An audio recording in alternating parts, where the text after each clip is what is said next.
Do you think that your faith remains strong because you went through a deconstruction process early on and your father was so wise not to challenge you by immediately demeaning your search, but yet equipping you, starting to give you books and telling you to check it out, see what you find?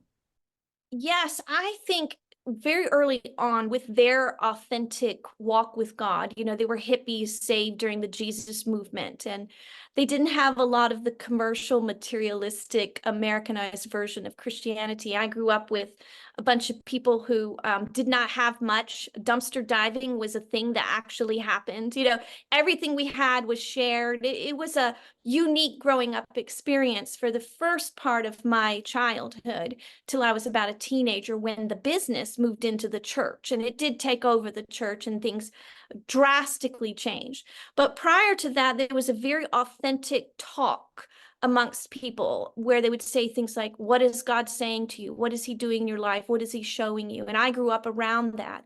And I learned to always turn in to Christ, turning my sails toward Christ whenever any kind of winds of change happen, did me in good stead. And you're right, the first time I really tested my own sails was when I told my parents, I'm not sure that this is for me. And their response, you're right, was beautiful and equipping rather than demeaning. We went to the library, we checked out a stack of books, I say as tall as I was, and we studied and I asked questions and I tested things, and I learned that if something is real, it can withstand your questions. And God is not afraid of our questions.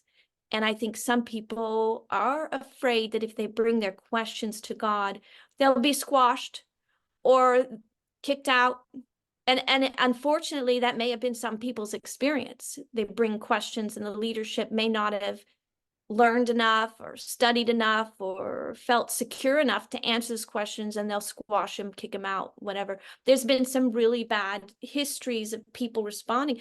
But deconstruction, I don't think people should be afraid of deconstructing. Martin Luther deconstructed Catholicism. I mean, the whole reason Protestantism exists is because somebody took the time to deconstruct a very large faith. And yes, it made a lot of people afraid during Luther's time, but this is a tradition. I think the early disciples deconstructed Judaism.